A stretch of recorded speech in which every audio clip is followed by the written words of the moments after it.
जय जगन्नाथ बंधुगण आज आमे जानिबा 6 अगस्त 2024 मंगलवार दिनर मेष ठारू आरंभ करी मीन राशि पर्यंतर द्वादश राशिर राशिफल विषय किंतु ता पूर्वरु सर्वप्रथमे जानिबा आजिर पंजिका विषय। आज होउची 6 अगस्त 2024 मंगलवार श्रावण कृष्ण पक्ष द्वितीया कर्कट 22 दिन।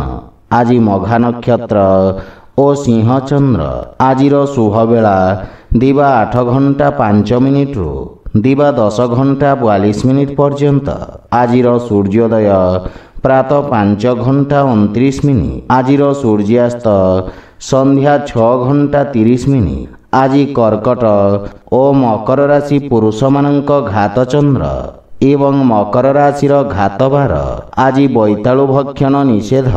तो बंधुगण आसंतु जानिबा आजिर राशिफल विषय। ता पूर्वरु आम चैनल को जो माने नुआ करी आछंती तळे थिबा लाल रंगर सब्सक्राइब बटन को दबाई आम चैनल को सब्सक्राइब करंतो ओ पाखरे थिबा घंटी बटन को दबाई ऑल रे सिलेक्ट करंतो काहेकि ना आमे अपलोड करिथिबा प्रत्येक वीडियो रो नोटिफिकेशन आपण सर्वप्रथमे पाई परिबे। तो प्रथमे जानिबा मेष राशि विषय। आपणक राशि रो पंचम भाव रे चंद्रदेवंक गोचर आपणक कार्य क्षेत्र रे सफलतार नुआ कीर्तिमान स्थापित करिबा। दिनटी समस्त छात्र छात्री मानक पई विशेष शुभ फलदायक रहिबा। आपणक अधिकार तथा दायित्व रे वृद्धि घटिबा एवं वेतन वृद्धि हेबार जोग रहिछि। परिश्रमर उत्तम परिणाम प्राप्ति हेबा। आपणकर सफलता द्वारा किछि लोक आघात पाइबे सेथि पई कार्य संबंधित षडयंत्र रु आपण सावधान रुहंतु किंतु पारिवारिक कलहरु आपणको दूरेई रहिबा उचित एवं गृहर सदस्यंक सहित कथावार्ता करिबा समय रे बाणी रे माधुर्य बजाय रखंतु। प्रेम जीवन रे बाणीर कठोरता हेतु संपर्क रे फाट सृष्टि होई पारे सेथि पई जुक्ति तर्क ओ वाद विवाद रु आपण दूरेई रुहंतु। आर्थिक स्थिति क्षेत्र रे आकस्मिक धन लाभर जोग रहिछि एवं आर्थिक स्थिति रे सुधार आसीबा। कार्य व्यस्तता मध्य रे स्वास्थ्य अवस्थार विषय ध्यान रखंतु। खाद्य एवं विश्रामर संपूर्ण जत्न नियंतु। आज आपण असहाय व्यक्ति को साहाय्य करंतु शुभ फल पाइबे। वृष राशि चंद्रदेवंक चतुर्थ भाव रे गोचर कारणरू किछि समस्या आपणको हैरान करि पारे। कर्म क्षेत्र रे परिवर्तन एवं स्थानांतरणर संभावना रहिछि किंतु आपणक कठिन परिश्रम एवं धैर्य बल रे आपण समस्त समस्या रु मुक्ति पाइबे। आपणक आत्मविश्वास वृद्धि पाइब एवं निष्पत्ति नेबार क्षमता विकसित हेबा जहा फल रे आपणकर किछि गुरुत्वपूर्ण कार्य समाधान हेबार संभावना रहिछि। पारिवारिक जीवन रे पारिवारिक संपर्क खराब होई पारे सेथि पई गृह कलहरु बंचिबा पई आपण परिवारर परिवेश को सकारात्मक रखिबार प्रयास करंतु। मातांक सहित थिबा मतभेद को विचार विमर्श करी समाधान करिबा परे मानसिक शांति बजाय रहिबा एवं आर्थिक दृष्टिरु सामान्य संघर्ष करिबाको पड़ी पारे किंतु परिणाम आपणक पई उत्तम रहिबा। अनावश्यक खर्च सीमित रखंतु एवं रक्तचाप रोगी स्वास्थ्य अवस्थार विशेष जत्न नेबा आवश्यक। आज आपण गायत्री मंत्र पाठ करंतु शुभ फल पाइबे। मिथुन राशि आपणक तृतीय भाव रे चंद्रदेवंक गोचर आपणक राजनैतिक वर्चस्व रे वृद्धि करिबा एवं आपणक पराक्रम रे वृद्धि हेबा। आपण निज भितरे एक नूतन सकारात्मक शक्ति अनुभव करिबाकू समर्थ हेबे। सामाजिक मान सम्मान वृद्धि पाइबा। आपणक भाई भौणीक सहाय्य रे समस्त कार्य सफल हेबा। पारिवारिक परिवेश स्वाभाविक रहिबा किंतु आपणक भाई भौणी माने किछि समस्यार सम्मुखीन होई पारंती। ससुर घर पक्षरु किछि वाद विवाद ओ मनमालिन्यर संभावना रहिछि सेथि पई बुझी विचारी कथावार्ता करंतु।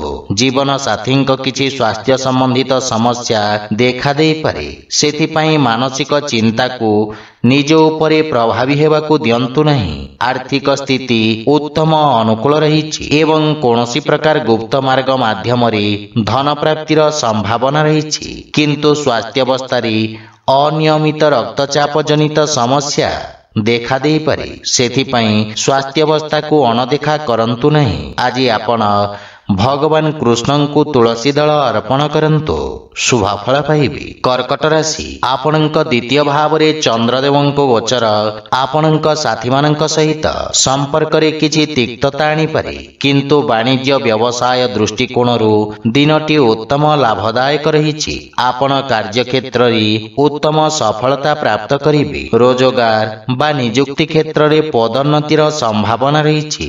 ଯେକୌଣସି କାର୍ଯ୍ୟରେ ଯାତ୍ରା କରିବା ଆପଣଙ୍କ ପାଇଁ ଲାଭଦାୟକ ପ୍ରମାଣିତ ହେବ, କିନ୍ତୁ ପାରିବାରିକ ଜୀବନରେ ଜୀବନ ସାଥୀଙ୍କ କିଛି କଥା ଆପଣଙ୍କୁ କଷ୍ଟ ଦେବ, କିନ୍ତୁ ପିତାଙ୍କ ପୂର୍ଣ୍ଣ ସହଯୋଗ ଓ ମାର୍ଗଦର୍ଶନ ଆପଣଙ୍କୁ ଲାଭ ପ୍ରଦାନ କରିବ।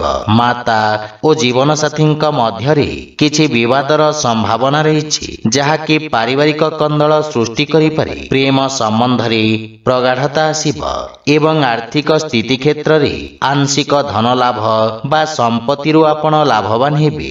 ସ୍ୱାସ୍ଥ୍ୟାବସ୍ଥା ଉତ୍ତମ ଅନୁକୂଳ ରହିଛି ଏବଂ ଆପଣ ରୋଗରୁ ମୁକ୍ତି ପାଇବେ। ଆଜି ଆପଣ ସୂର୍ଯ୍ୟଦେବଙ୍କୁ ସିନ୍ଦୁର ମିଶ୍ରିତ ଜଳ ଅର୍ପଣ କରନ୍ତୁ, ଶୁଭଫଳ ପାଇବେ। ସିଂହ ରାଶି, ଆପଣଙ୍କ ରାଶି ସ୍ଥାନରୁ ଚନ୍ଦ୍ରଦେବଙ୍କ ଗୋଚର ଆପଣଙ୍କ କାର୍ଯ୍ୟରେ ସଫଳତା ପ୍ରଦାନ କରିବ।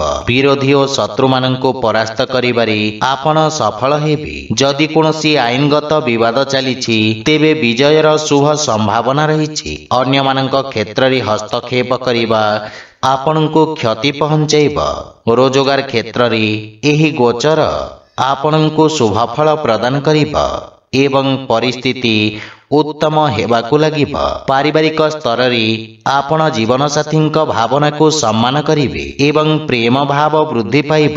ପରସ୍ପର ମଧ୍ୟରେ ଗୁରୁତ୍ୱପୂର୍ଣ୍ଣ ବିଷୟରେ ଚର୍ଚ୍ଚା କରିବେ, ଯାହା ଜୀବନ ସମ୍ବନ୍ଧିତ ଗୁରୁତ୍ୱପୂର୍ଣ୍ଣ ନିଷ୍ପତ୍ତି ନେବାରେ ଆପଣଙ୍କୁ ସାହାଯ୍ୟ କରିବ। କୌଣସି ସମ୍ପର୍କୀୟଙ୍କ କଥାବାର୍ତ୍ତା ଆପଣଙ୍କୁ ବ୍ୟଥିତ କରିବ ଏବଂ ପ୍ରେମ ସମ୍ପର୍କକୁ ନେଇ ଆପଣ ସାମାନ୍ୟ ଚିନ୍ତିତ ରହିବେ। ଆର୍ଥିକ ସ୍ଥିତି ଦୃଷ୍ଟିରୁ ସମୟ ଉତ୍ତମ ଅନୁକୂଳ ରହିଛି ଏବଂ ପୁରୁଣା ଋଣ ଭାରରୁ ମୁକ୍ତି ମିଳିବ। ସ୍ୱାସ୍ଥ୍ୟାବସ୍ଥା ଉତ୍ତମ ଅନୁକୂଳ ରହିବ ଏବଂ ପିତ୍ତ ସମ୍ବନ୍ଧିତ ରୋଗରୁ ଆରାମ ମିଳିବ। ଆଜି ଆପଣ ଭଗବାନ ଗଣେଶଙ୍କୁ ଦୁବ ଅର୍ପଣ କରନ୍ତୁ, ଶୁଭଫଳ ପାଇବେ। କନ୍ୟା ରାଶି, ଆପଣଙ୍କ ଦ୍ୱାଦଶ ଭାବରେ ଚନ୍ଦ୍ରଦେବଙ୍କ ଗୋଚର ଆପଣଙ୍କ ରୋଜଗାର କ୍ଷେତ୍ରରେ କିଛି ବାଧାବିଘ୍ନ ସୃଷ୍ଟି କରିବ। କ୍ରୋଧର ଅଧିକତା ଆପଣଙ୍କ ପାଇଁ କ୍ଷତିକାରକ ହେବ ଏବଂ କୌଣସି ନିଷ୍ପତ୍ତି ନେବା ପୂର୍ବରୁ ଭବିଷ୍ୟତର ଯୋଜନା ବିଷୟରେ ଭଲ ଭାବରେ ଚିନ୍ତା କରିବା ଲାଭଦାୟକ ହେବ। ବିଦ୍ୟାର୍ଥୀ ଛାତ୍ରଛାତ୍ରୀମାନଙ୍କୁ ନିଜ ଏକାଗ୍ରତା ବଜାୟ ରଖିବାକୁ ଅଧିକ ସଂଘର୍ଷ କରିବାକୁ ପଡ଼ିବ। ପାରିବାରିକ ଜୀବନରେ ବୈବାହିକ ଦାମ୍ପତ୍ୟ ଜୀବନରେ ସୁଧାର ଆସିବ, କିନ୍ତୁ ପ୍ରେମ ଜୀବନ ପାଇଁ ସମୟ ଅନୁକୂଳ ନୁହେଁ। ଧାର୍ମିକ ଆଧ୍ୟାତ୍ମିକ କାର୍ଯ୍ୟ ପ୍ରତି ଆପଣଙ୍କ ରୁଚି ବଢ଼ିବ ଏବଂ ଆର୍ଥିକ ସ୍ଥିତି ଉତ୍ତମ ଅନୁକୂଳ ରହିଛି ଏବଂ ଆର୍ଥିକ ଲାଭ ପ୍ରାପ୍ତ କରିବେ। ଅନାବଶ୍ୟକ ଖର୍ଚ୍ଚରେ ନିୟନ୍ତ୍ରଣ ଲାଗି ରହିବ ଏବଂ ବ୍ୟବସାୟୀମାନଙ୍କ ଆୟ ବୃଦ୍ଧି ପାଇବ, କିନ୍ତୁ କିଛି ଶାରୀରିକ ଅସୁବିଧାର ସମ୍ଭାବନା ରହିଛି। ଆଜି ଆପଣ ଓଁ ଗଣପତେ ନମଃ ମନ୍ତ୍ରର ଜପ କରନ୍ତୁ, ଶୁଭଫଳ ପାଇବେ। ତୁଳା ରାଶି, ଆପଣଙ୍କ ରାଶିରୁ ଏକାଦଶ ଭାବରେ ଚନ୍ଦ୍ରଦେବଙ୍କ ଗୋଚର ଆପଣଙ୍କ ଲାଭର ସ୍ଥିତିରେ ବୃଦ୍ଧି କରିବ। କାର୍ଯ୍ୟକ୍ଷେତ୍ରରେ ଆପଣଙ୍କ ସ୍ଥିତିରେ ଉନ୍ନତି ହେବ ଏବଂ ଆପଣଙ୍କର କାର୍ଯ୍ୟଦକ୍ଷତା ଅତ୍ୟନ୍ତ ଉତ୍ତମ ରହିବ। ବ୍ୟବସାୟୀମାନେ ନିଜ ବୁଦ୍ଧିର କୌଶଳ ବଳରେ କିଛି ଗୁରୁତ୍ୱପୂର୍ଣ୍ଣ ବ୍ୟବସାୟିକ ସଫଳତା ହାସଲ କରିବେ, କିନ୍ତୁ ପାରିବାରିକ ଜୀବନରେ ପରିବାର ସଦସ୍ୟଙ୍କ ମଧ୍ୟରେ ଭିନ୍ନତା ଏବଂ ବିବାଦର ସମ୍ଭାବନା ରହିଛି ଏବଂ ମାତାଙ୍କ ସ୍ୱାସ୍ଥ୍ୟ ଉପରେ ଖରାପ ପ୍ରଭାବ ପଡ଼ିବ। ସେଥିପାଇଁ ମାତାଙ୍କ ସ୍ୱାସ୍ଥ୍ୟାବସ୍ଥାର ବିଷୟ ଯତ୍ନ ନେବା ଆବଶ୍ୟକ। ଆପଣ ସାମାନ୍ୟ ମାନସିକ ଚିନ୍ତା ଅନୁଭବ କରିବେ, କିନ୍ତୁ ଜୀବନସାଥୀଙ୍କ ସହିତ ସମ୍ପର୍କରେ ପ୍ରଗାଢ଼ତା ଆସିବ ଓ ପ୍ରେମ ଜୀବନରେ ପ୍ରେମୀଙ୍କ ସହିତ ସମୟ ବ୍ୟତୀତ କରିବାର ଅବସର ମିଳିବ। ଆର୍ଥିକ ସ୍ଥିତି କ୍ଷେତ୍ରରେ ଆପଣ ଯେକୌଣସି ଚଳନଶୀଳ ଏବଂ ଅସ୍ଥାବର ସମ୍ପତ୍ତିରେ ବିନିଯୋଗ କରିପାରିବେ, ଯାହା ଆପଣଙ୍କୁ ଲାଭ ପ୍ରଦାନ କରିବ। ସମ୍ପତ୍ତି ସମ୍ବନ୍ଧିତ ବିବାଦ ଆପଣଙ୍କ ସପକ୍ଷରେ ସମାଧାନ ହେବ, କିନ୍ତୁ ସ୍ୱାସ୍ଥ୍ୟାବସ୍ଥାରେ ବିଶେଷ ଧ୍ୟାନ ରଖିବାର ଆବଶ୍ୟକ ରହିଛି। ଆଜି ଆପଣ ଗୋମାତାଙ୍କୁ ଖାଇବାକୁ ଦିଅନ୍ତୁ, ଶୁଭ ଫଳ ପାଇବେ। ବିଛା ରାଶି, ଆପଣଙ୍କ ଦଶମ ଭାବରେ ଚନ୍ଦ୍ରଦେବଙ୍କ ଗୋଚର ଆପଣଙ୍କୁ ଅନୁକୂଳତା ପ୍ରଦାନ କରିବ।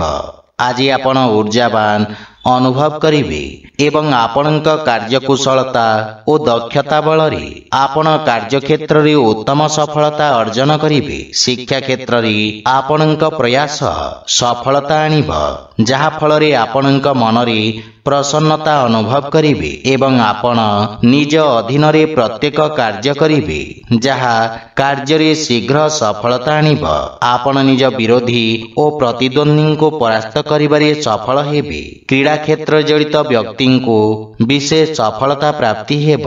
ପ୍ରେମ ଜୀବନରେ ସମୟ ଉତ୍ତମ ଅନୁକୂଳ ରହିବ ଏବଂ ନୂତନ ସମ୍ପର୍କ ସ୍ଥାପନ ହେବ, ଯାହା ଫଳରେ ଆପଣଙ୍କ ମାନସିକ ଚିନ୍ତା ଦୂର ହେବ ଏବଂ ଆପଣଙ୍କ ଆତ୍ମବିଶ୍ୱାସ ବୃଦ୍ଧି ପାଇବ।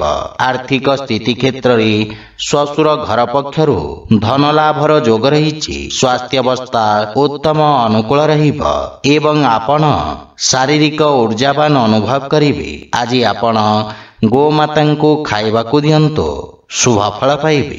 ଧନୁରାଶି, ଆପଣଙ୍କ ଭାଗ୍ୟ ଭାବରେ ଚନ୍ଦ୍ରଦେବଙ୍କ ଗୋଚର ଆପଣଙ୍କ ଭାଗ୍ୟକୁ ବୃଦ୍ଧି କରିବ ଏବଂ ଆର୍ଥିକ ପ୍ରଗତି ହେବ। ସାମାଜିକ ଜୀବନରେ ଉନ୍ନତିର ଯୋଗ ରହିଛି ଏବଂ ଆପଣଙ୍କ ମାନ ସମ୍ମାନରେ ବୃଦ୍ଧି ହେବ। ସମ୍ପତ୍ତି ସମ୍ବନ୍ଧିତ ବିଷୟରେ ଲାଭ ମିଳିବ, କିନ୍ତୁ ବିଦ୍ୟାର୍ଥୀ ଛାତ୍ରଛାତ୍ରୀମାନଙ୍କ ଶିକ୍ଷାରେ କିଛି ବାଧାବିଘ୍ନ ଉପୁଜିପାରେ। ପାରିବାରିକ ଜୀବନରେ ପରିବାରରେ ଉତ୍ତେଜନା ଦେଖାଦେବ ଏବଂ ଆପଣଙ୍କ ବାଣୀ କୋଠର ହେବ। କ୍ରୋଧର ଅଧିକତା ଆପଣଙ୍କ କ୍ଷତି କରିବ, ସେଥିପାଇଁ ପରିବାରରେ ଶାନ୍ତି ବଜାୟ ରଖନ୍ତୁ। ବଡ଼ ଭାଇ ଓ ଭଉଣୀମାନଙ୍କର ସମ୍ପୂର୍ଣ୍ଣ ସମର୍ଥନ ରହିବ ଏବଂ ବିଗିଡ଼ିଥିବା ସମ୍ପର୍କରେ ସୁଧାର ଆସିବ, କିନ୍ତୁ ଜୀବନସାଥୀଙ୍କ ସ୍ୱାସ୍ଥ୍ୟାବସ୍ଥାର ବିଶେଷ ଧ୍ୟାନ ରଖନ୍ତୁ। ଆର୍ଥିକ କ୍ଷେତ୍ରରେ ଅନାବଶ୍ୟକ ଖର୍ଚ୍ଚ ଉପରେ ପ୍ରତିବନ୍ଧକ ଲଗାଇବାର ଆବଶ୍ୟକ ରହିଛି, ଅନ୍ୟଥା ବଡ଼ କ୍ଷତିର ସମ୍ଭାବନା ରହିଛି। ସ୍ୱାସ୍ଥ୍ୟ ଦୃଷ୍ଟିରୁ ସମୟ ଅନୁକୂଳ ନୁହେଁ। ଶାରୀରିକ ପ୍ରତିରକ୍ଷା ପ୍ରଣାଳୀ ଦୁର୍ବଳ ହେବାର ସମ୍ଭାବନା ରହିଛି। ଆଜି ଆପଣ ଅସୁସ୍ଥ ରୋଗୀଙ୍କୁ ଔଷଧ ଦାନ କରନ୍ତୁ, ଶୁଭ ଫଳ ପାଇବେ। ମକର ରାଶି, ଆପଣଙ୍କ ରାଶି ସ୍ଥାନରୁ ଅଷ୍ଟମ ଭାବରେ ଚନ୍ଦ୍ରଦେବଙ୍କ ଗୋଚର ହେତୁ ଆପଣଙ୍କୁ କାର୍ଯ୍ୟକ୍ଷେତ୍ରରେ କିଛି ସମସ୍ୟାର ସମ୍ମୁଖୀନ ହେବାକୁ ପଡ଼ିପାରେ, କିନ୍ତୁ ଆକସ୍ମିକ ଧନଲାଭର ଯୋଗ ରହିଛି। ସାମାଜିକ କାର୍ଯ୍ୟରେ ଆପଣଙ୍କ ଯୋଗଦାନ ଆପଣଙ୍କ ପ୍ରଭାବ କ୍ଷେତ୍ରକୁ ବୃଦ୍ଧି କରିବ। ଆପଣଙ୍କ ବିପରୀତ ପରିସ୍ଥିତିରେ କାର୍ଯ୍ୟ କରିବାର କ୍ଷମତା ଆପଣଙ୍କ ସହକର୍ମୀଙ୍କୁ ପ୍ରଭାବିତ କରିବ।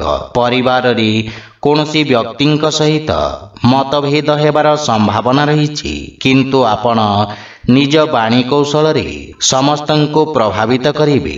ଜୀବନ ସାଥୀଙ୍କ ସହିତ ସମ୍ପର୍କରେ ପ୍ରଗାଢ଼ତା ଆସିବ, କିନ୍ତୁ ପିତାଙ୍କ ସ୍ୱାସ୍ଥ୍ୟାବସ୍ଥାର ବିଶେଷ ଯତ୍ନ ନିଅନ୍ତୁ। ପ୍ରେମ ସମ୍ପର୍କ ମାନସିକ ଶାନ୍ତି ଏବଂ ସୁଖ ସୃଷ୍ଟି କରିବ। ଆର୍ଥିକ ଲାଭ ହେବ ଏବଂ ଶୁଭ କାର୍ଯ୍ୟରେ କରାଯାଇଥିବା ନିବେଶ ଆପଣଙ୍କ ଲାଭର ସ୍ଥିତିକୁ ଦ୍ୱିଗୁଣିତ କରିବ। ମାନସିକ ଚିନ୍ତା ସ୍ୱାସ୍ଥ୍ୟାବସ୍ଥାକୁ ଖରାପ କରିପାରେ, ବିଶେଷ କରି ଅନିୟମିତ ରକ୍ତଚାପ ଥିବା ରୋଗୀମାନେ ସ୍ୱାସ୍ଥ୍ୟାବସ୍ଥାର ବିଶେଷ ଧ୍ୟାନ ରଖନ୍ତୁ। ଆଜି ଆପଣ ଅସହାୟ ଲୋକଙ୍କୁ ଯଥାସମ୍ଭବ ସାହାଯ୍ୟ କରନ୍ତୁ, ଶୁଭ ଫଳ ପାଇବେ। କୁମ୍ଭ ରାଶି, ଆପଣଙ୍କ ସପ୍ତମ ଭାବରେ ଚନ୍ଦ୍ରଦେବଙ୍କ ଗୋଚର ଆପଣଙ୍କ ସହଯୋଗୀଙ୍କ ଦ୍ୱାରା ଲାଭ ପ୍ରଦାନ କରିବ। ବାଣିଜ୍ୟ ବ୍ୟବସାୟରେ ନୂତନ ସମ୍ପର୍କ ପ୍ରତିଷ୍ଠା ହେବ, ଯାହା ପାରସ୍ପରିକ ଲାଭଦାୟକ ସହଭାଗିତାରେ ପରିଣତ ହେବ। ଏହି ସମୟ ଆପଣଙ୍କ ପାଇଁ ଅତ୍ୟନ୍ତ ଶୁଭ ରହିଛି ଏବଂ ଭାଗ୍ୟ ଆପଣଙ୍କ ସପକ୍ଷରେ ରହିବ। ପାରିବାରିକ ଜୀବନରେ ଜୀବନସାଥୀଙ୍କ ପୂର୍ଣ୍ଣ ସମର୍ଥନ ମିଳିବ। ସନ୍ତାନ ପକ୍ଷରୁ ସୁଖଦ ସମାଚାର ପ୍ରାପ୍ତି ହେବ ଏବଂ କର୍ମକ୍ଷେତ୍ରରେ ଜୀବନସାଥୀଙ୍କ ପରାମର୍ଶ ସହାୟକ ସିଦ୍ଧ ହେବ। ପତି ପତ୍ନୀଙ୍କ ସମ୍ପର୍କରେ ପ୍ରଗାଢ଼ତା ଆସିବ। ଭାଇ ଓ ବନ୍ଧୁମାନଙ୍କର ସମଗ୍ର ସଂଗଠନ ଆପଣଙ୍କ ମନକୁ ଖୁସି ଏବଂ ଆତ୍ମବିଶ୍ୱାସରେ ପରିପୂର୍ଣ୍ଣ କରିବ। विवाह योग्य व्यक्ति किछि भल प्रस्ताव आसीपारे। प्रेम जीवन रे मधुरता रहिब एवं आर्थिक लाभ रे धीरे धीरे वृद्धि घटिब। दीर्घकालीन योजना गुड़िकरू आपण लाभवान हेबे।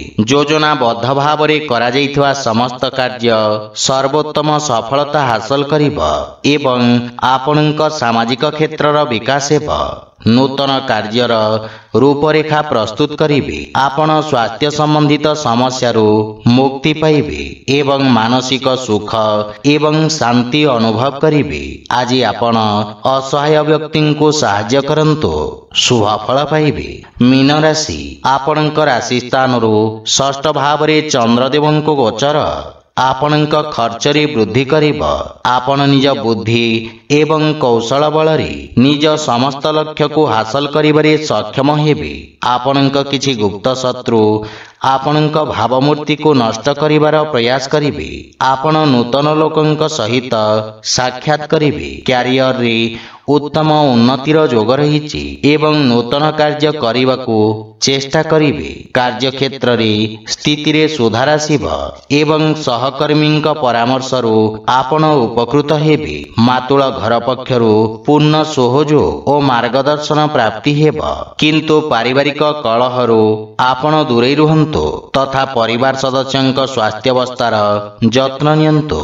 प्रेम जीवन रे बाणीर कठोरता हेतु संपर्क रे फाट सृष्टि होई पारे। सेथिपई अनावश्यक वाद विवाद और जुक्ति तर्करु आपण दूरे रुहंतु। जदि आपण व्यावसायिक ऋण पई प्रयास करुछंती ताहले कोनोसी परिचित व्यक्तिंक सहाय्य पाइबार संभावना रहिछि। गंठी पीड़ा जंत्रणा भोगुथिबा रोगी माने उपकृत हेबे। आज आपण वृद्ध लोकंको सहाय्य करंतु शुभ फल पाइबे। तो बंधुगण यह थिला आजिर राशिफल विषय।